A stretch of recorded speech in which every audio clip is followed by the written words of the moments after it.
Hello，大家好，我係 Ivan Sir。大家睇下呢個環境咁 relax， 大家估唔估到喺邊度呢？咁呢度咧就其實好近中環我公司嘅，就係蘭桂坊啦。咁喺度即係飲杯嘢啊，飲杯嘢啊，講下標經咁樣咧，就大家就學下嘢嘅。嗱，講下最近啦，其實錶嘅 market 咧就似乎有少少即係回復復甦嘅跡象。我哋講下最流行嘅係啲咩款式㗎啦？冇錯啦，咁基本上咧就係呢一個地通拿熊貓啦。咁我今日咧就帶咗兩隻嘅唔同嘅白面熊貓咧，就俾大家認識下嘅嚇。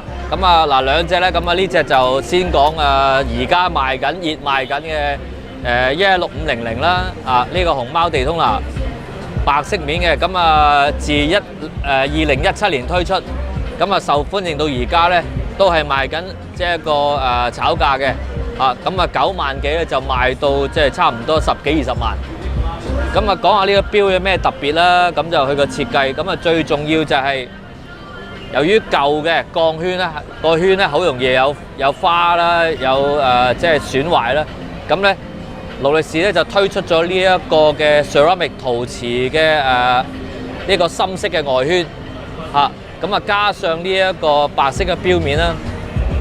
呢個錶面嘅設計咧，基本上咧就沿用翻呢個90年代16520嘅3個黑盤嘅款式。呢個熊貓出世之後咧，熱賣嘅，個炒價咧基本上咧就係貴過黑面添嘅。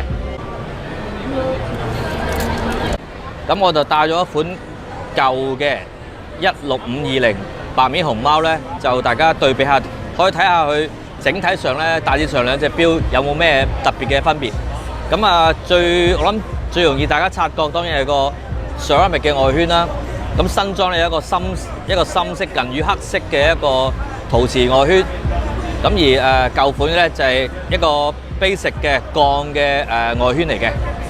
呢個外圈嗰個特別地方當然係佢耐用啦、防花啦。亦係即係基本上咧就冇咁容易損壞嘅。鋼呢個咧係日常佩戴咧都會容易將佢整花，或者有啲地方咧係會可以撞崩嘅。講到個錶面啦，個錶面嗰度咧就雖然大家個設計都好相似，都係個白面3個細黑圈。但係你睇翻裏邊咧嘅 detail 位咧，其實係好唔一樣嘅。首先就係佢個 marker 啦，佢個針咧都係粗啲嘅。一個粗啲嘅設計嘅 marker 同針啦。舊款嘅咧，都係比較幼身啲嘅，無論針同 marker 都係幼身啲嘅。同埋佢個3個外圈個設計咧都係比較粗身啲。所以成個面咧突出好多嘅。雖然大家都係熊貓。可能另外亦係因為呢一個 ceramic 嘅外圈啦，所以造成佢嗰個 contrast 嗰個對比度係大好多。所以呢個面係明顯係 sharp 好多嘅。另外都講下個錶面啦。嗱，舊嘅錶面咧，如果大家有玩開咧，你會見到 Swiss Made 側邊咧有兩個 T 字嘅。T 嘅意思即係 tritium 啦，氚啦。我成日都同大家去講呢個即係夜光物料啦。呢個錶咧，佢個物料咧就由於佢時間都耐咗咧，你要見佢咧都係變黃咗嘅。呢個好明顯嘅。而新嘅物料咧都係恒久咧，都係一個白色或者係泛少少，即係會呢啲會變藍光嘅物料啦。冇 T 嘅字樣喺個 Swiss Made 兩邊嘅。呢個係兩個面最大嘅分別啦。字面嘅3個圈設計啦，深色啲之外咧，亦見到咧就話新款嘅咧就齋黑色嘅。而舊款嘅咧就有一條銀色嘅金屬邊咧，就喺3個盤嘅邊嘅位置。呢個咧都睇到咧，就係佢兩個面嘅設計咧，喺個細節上咧都略有唔同嘅。嗱，講翻夜光啦，夜光基本上新裝嘅咧。全部咧，我哋而家都係用緊藍光嘅。如果大家聽過 Common Light 啦，呢個針同埋夜光位 marker 咧，只要有燈照住嘅話咧，呢啲夜光咧都會變藍色嘅。OK，但係舊裝嘅咧，呢啲tritium 嘅夜光咧，由於佢個時間耐咗咧，你就算用 UV 即係基本上咧一啲唔同嘅光源嘅照射底下咧，咁基本上都係冇反應嘅。咁呢個係因為個物料係舊物料 tritium 同埋新物料，佢哋對嗰個光源嘅反應嘅好大嘅一個分別啦。呢啲唔同嘅地通拿面咧，咁有啲就會變啡啦，咁白嘅有啲係會變黃啊，變 ivy 咁樣。咁呢度咧好明顯啦，大家一對比咧睇到咧新嘅咧就白雪雪，咁而舊嘅咧已經開始泛黃啦。咁有啲早期嘅呢一個白面咧，我哋已經會叫佢做一個 ivy cream down 嘅，咁個價值上咧係已經係會 double 以上嗰個標嘅價值嘅。咁所以就舊裝就有呢啲好處啦。咁舊裝買嘅時間咧，佢有唔同嘅顏色嘅變化咧，都會促使到咧佢嗰個價值上有好大分別嘅。嗱，新款嘅話咧，暫時我睇唔到有咩變化啦。咁就唔可以講話25年之後都會維持一樣喎。咁可能第時咧都會有啲輕微嘅變化，而造成到佢係有一定嘅炒作都唔定嘅。呢兩個標最大嗰個視覺上嘅唔同就係嗰個 ceramic 圈啦。咁鋼圈咧，咁只不過係佢有啲唔同嘅即係刻度，咁加上一啲焗油嘅。咁呢個圈係會花，同埋呢啲字體上嘅油咧，亦會係可以甩嘅。咁呢個係一個唔錯嘅狀態。你見佢個圈啲字體咧，全部都好靚嘅，好靚嘅。咁 ceramic 嘅話咧，就我相信就好耐用啦，好 durable。咁無論佢個圈嗰個硬淨嘅程度，即係唔會咁易崩花啦。咁我諗佢上面嘅焗油嘅字咧，亦係會比較即係耐用好多嘅。咁講講錶嗰個殼size 啦。咁其實兩隻錶咧都係40mm 嘅。咁但係最大嘅分別就係舊裝嘅話咧，個殼咧就四邊嘅腳咧都係磨砂嘅 pattern，全部都打晒砂嘅。咁新裝嗰啲咧，全部咧都係光頭嘅，反光嘅。咁呢個係新地通拿同舊地通拿嘅最顯著嘅分別。個殼型係一樣啦，個打磨個 finish 就會好大唔同啦。殼嘅厚度或者霸的pusher 咧，咁其實都好接近嘅，都係沿用翻呢一個大嘅皇冠啦，3粒3點嘅鋼的。個 pusher 亦係好接近嘅設計。咁帶嘅設計咧，其實咧都係一樣係咁樣嘅。中間位置咧就係光身，咁兩邊係打砂嘅。不過咧嗰個降水又好唔同啦。因為新裝嘅地通拿咧，佢嗰個帶就實心嘅。呢個扣bago嘅位置咧，亦係好明顯嘅設計咧，係好厚身嘅鋼嘅。而兩邊咧就係 solid end。呢個實心嘅鋼嘅 curve fitting，呢個位咧係拆唔到出嚟嘅，係連身成條帶嘅。咁但係舊裝嘅話咧，呢度咧只有兩塊鋼片，呢個 curve fitting 可以拆出嚟嘅。咁同埋咧就係話佢呢一個扣嘅設計咧，短扣嚟嘅。呢個位置短扣。而家呢啲全部咧都係基本上咧我哋叫長扣嘅。咁同埋就係佢嗰個接扣呢個位置咧，佢係只係薄兩塊嘅鋼片嚟嘅啫，就唔係話咁 solid 嘅。咁所以就兩個錶基本上就個重量上咧就有一定嘅分別嘅。因為條帶咧新裝嘅話咧都會重好多嘅。嗱，講一講佢嗰個錶 function 上啦。咁我呢個咧都係由於佢係唔同嘅機芯啦，咁我仲都講一講。新裝嘅機翼咧就叫4130，勞力士自己出嘅，自己設計自己出嘅。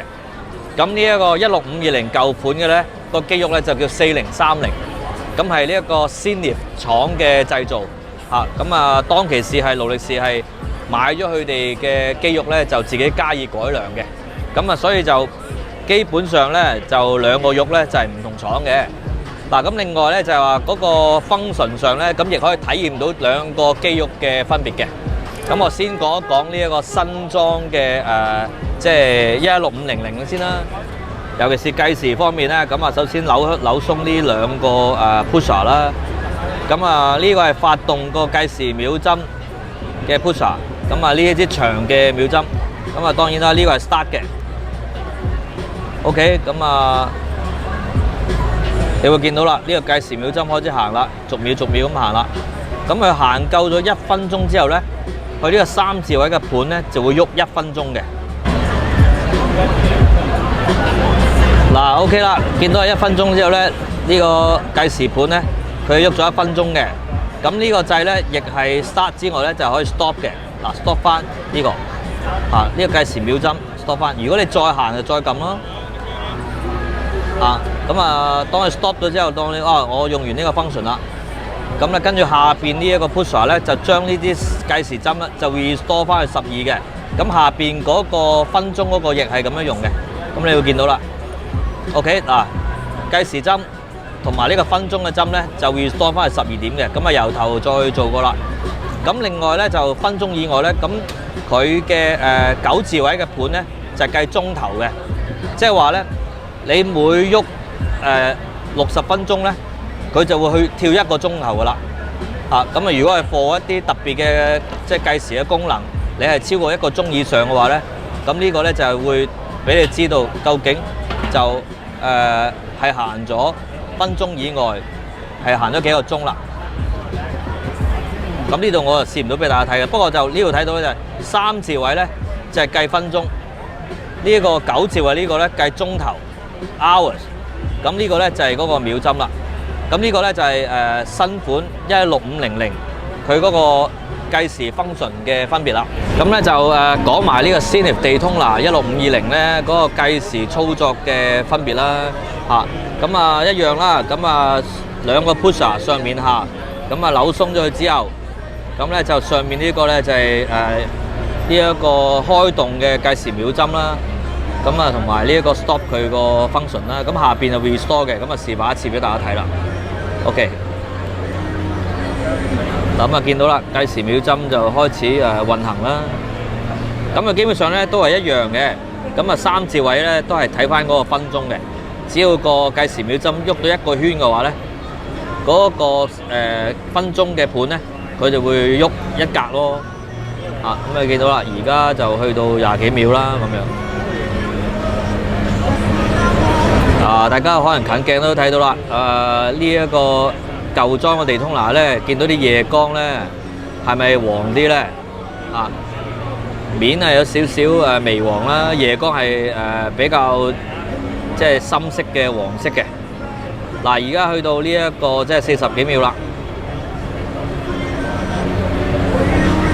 OK， 咁差唔多1分鐘啦。咁睇下 function 上秒針嗰度咧，就會開始喐1格啦。OK 啦，見到啦，推進咗1格。咁咧其實同新裝嗰個就冇乜分別嘅，只要佢呢個30呢個分鐘嘅盤喐咗2個圈之後咧，佢就會去1個鐘頭。但係咧嗰個嘅計時嘅位置咧，佢就喺6字位嘅，即係話咧，當喐咗即係2次嘅30分鐘之後咧，就6字位嗰個盤咧就計 hours 嘅。計呢個小時嘅，佢係會喐1格啦。咁至於呢個9字位咧，就同呢個新款咧，其實係呢2個盤嘅對調。個秒針咧，新款咧就喺6字位，舊款咧就喺9字位嘅。你會見到計時秒針即係發動緊啦。咁呢個係普通嘅秒針。OK， 呢度啦個計時秒針2分鐘啦，咁去到2格啦，咁 OK， 咁示範完，咁一樣啦，撳翻呢個就係 stop 咗個計時秒針啦，跟住呢個咧就 restore 翻12嘅，無論呢個計時秒針又好，或者分鐘個都好 ，function 上基本上咧嗰個計時針同埋分鐘嗰個盤咧係冇分別嘅，不過本身個錶嘅秒針同埋嗰個計 hours 嗰個咧，咁新舊裝咧係2個對調咯。function 上咧就2隻錶大致上都講咗啦，咁都講咗少少另外一啲即係新舊裝嘅差別。咁大家如果都玩開新裝都好清楚啦。而家基本上即係新款嘅勞力士咧，佢嗰個流水號咧都要刻喺個錶盤裏邊呢個6字位嗰度嘅，個流水號。咁所以就當大家去睇新舊裝時間咧，新裝就直接睇呢一個嘅內影。咁舊裝咧，嗰個流水號喺邊度咧？咁啊喺錶腳兩中間嘅位置啦。咁啊只要拆咗條帶出嚟咧，你係會睇到啲錶嘅流水號嘅。咁兩個錶究竟爭幾遠嘅年紀咧？咁呢個咧就現行賣緊嘅錶嚟嘅。咁啊即係而家都仲賣緊嘅。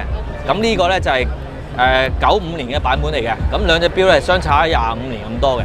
兩個錶有咁嘅差別，咁啊價錢亦係相差唔多。